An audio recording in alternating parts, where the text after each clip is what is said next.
morning! I'm back with another meal prep for the week. I'm going to be cooking certain components, prepping ingredients, and making one or two recipes ahead of the week so that things go a little bit smoother. I've been finding lately keeping on top of two toddlers who are eating an extortionate amount of food, and don't get me wrong, I am so happy that they love food so much, but what used to be like a recipe that serves four would serve Luke, myself, the girls, and have a little bit left over for leftovers the next day is now being completely finished off, one serving each, and everybody's asking for more food. So it's been really important lately that I have been planning ahead, prepping food, and trying to anticipate just how much we're all gonna eat. So without further ado, let's get into it.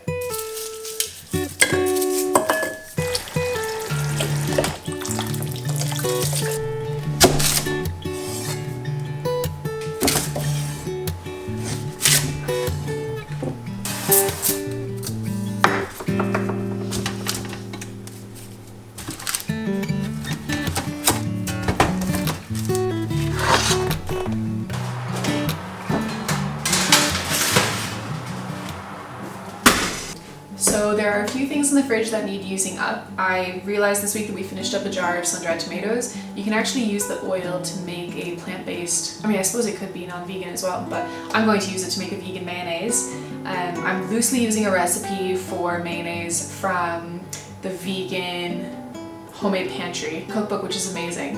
And essentially you just use soy milk, a little bit of mustard, any kind of flavoring that you like, and then you're gonna emulsify it by slowly adding in some oil. So in this case, I'm gonna be using the sun-dried tomato oil. I've done this once before and it turned out really nice. It has a really lovely sun-dried tomato flavor to it. It's not like an exact replica of mayonnaise, but it makes for a really great replacement. And it just means a little bit less food waste. So that works out pretty well.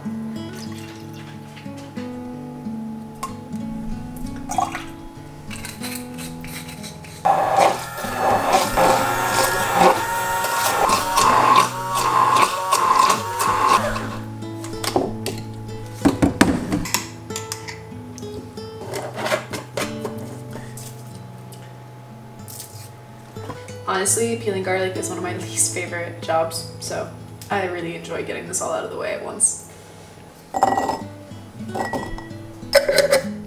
So next up, I'm going to cook my short grain brown rice, which is going to be the base for a couple of my bowls this week, and then while that's cooking away, I'm going to start looking at what produce is going sad in the fridge. I know I forgot a few things last week and didn't use them up, so I'm going to take them out and see what I can do with them before they go off, before moving on to kind of bigger recipes that I have planned out.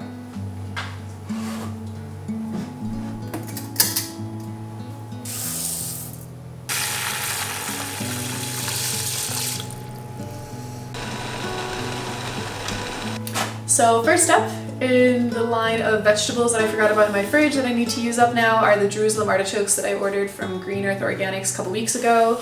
I got them in a veg box and then I put them into the fridge and then completely forgot about them in one of the drawers. I buy these almost exclusively to make a sunchoke cream recipe from Vegetable Kingdom. I've made this on repeat ever since I got the book a couple years ago. He uses it for a tomato pasta, but it would also really work well mixed into a risotto. It's so unassuming, but Jerusalem artichokes, when cooked down, make such a luscious, creamy sauce. Like the texture is not what you would expect from, or is not what I would expect from Jerusalem artichokes, and I've actually never really tried to make any other recipe with them because as soon as I get my hands on them, I want to make this cream. I just forgot about them this time. So I'm going to make that now before moving on to my next vegetable.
So the cabbage is resting with 2% of its weight in salt.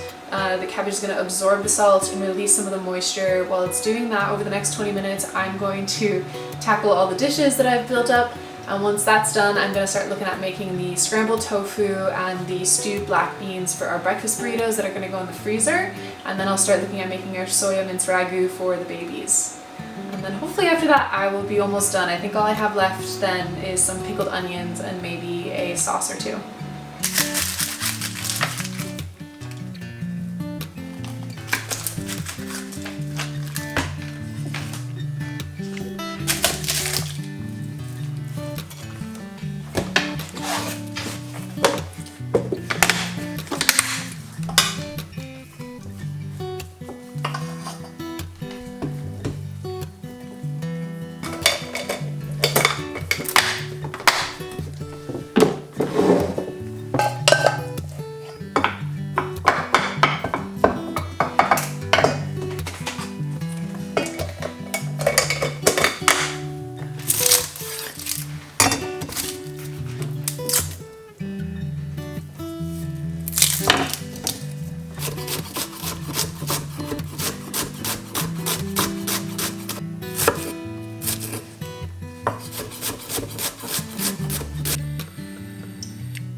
Okay, so it looks like I'm not going to be able to finish everything that I had set out to do. It's getting dark and I'm losing energy. So I think I'm going to finish up with making my burritos, my breakfast burritos that are going to go in the freezer, and then I'm going to finish the sauerkraut, which has been sitting for a while in the salt. Because it's not the freshest cabbage, which is what you want when you're making sauerkraut, but I really wanted to use this up before it got too sad, is that the salt that I put in there is supposed to draw out the moisture, and there definitely is some, but the fresher the cabbage, the more moisture it's going to bring out. So ideally when you're making a sauerkraut, you should be able to add salt and there'll be enough moisture that comes out of it that it'll keep the cabbage submerged when you put it in your jar. It doesn't look like I'm going to have enough, so I'm going to make like a seawater, almost, the salt water solution water to put in so that I can submerge all the cabbage in it so it can start to ferment. So that'll be after I finish my breakfast burritos, and then I can finish everything else up tomorrow during the girls' nap time.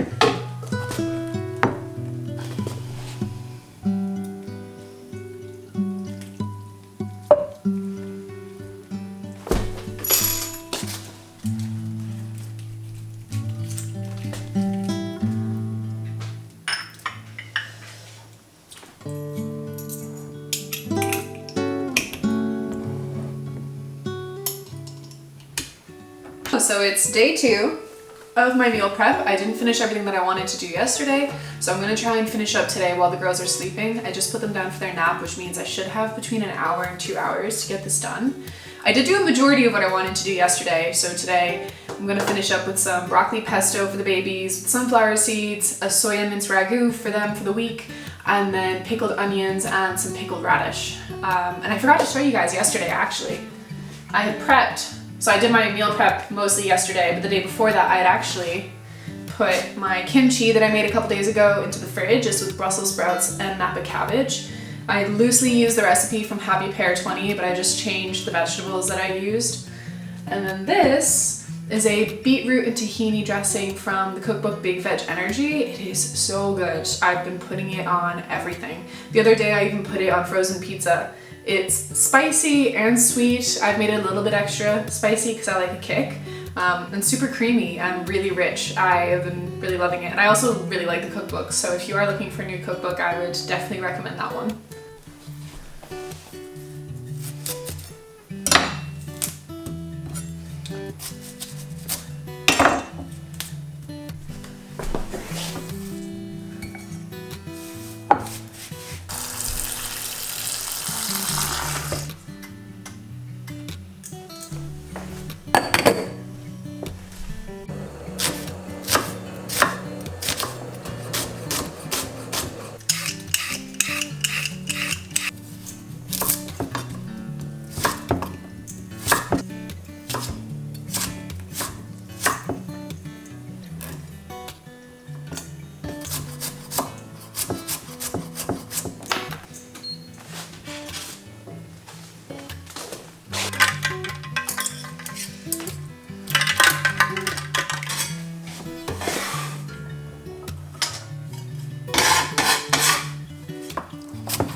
Just a little note on my toddler recipes, because I am mostly focused on getting food made ahead of time that's going to be nutrient dense for the girls and interesting in some way for them, and also something that I know that they'll like.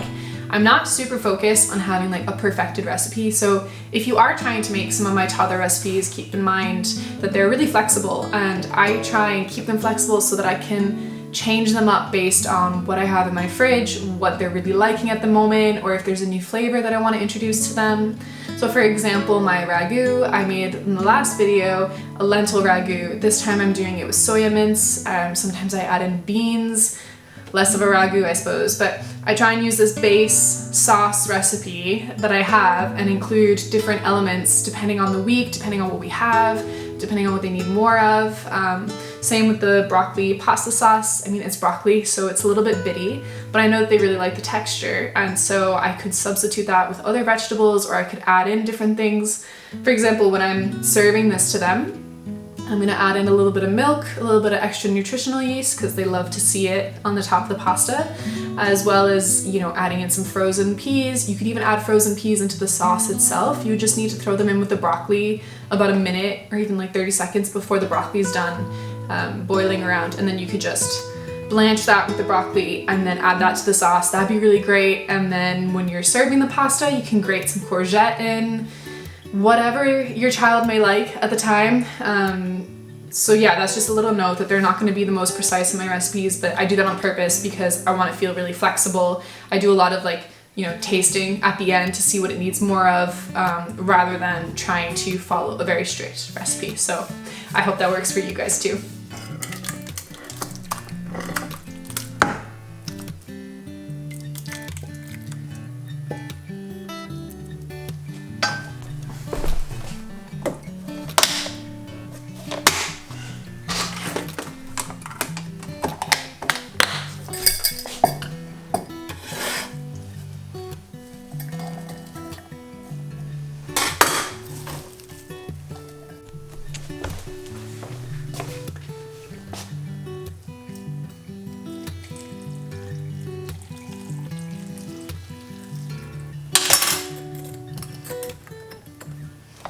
He's just woke up, so I'm going to call it a day and finish off with the pickled onions, and I'm just going to give the pickled radish a miss, and I can make that next week instead. That's no problem.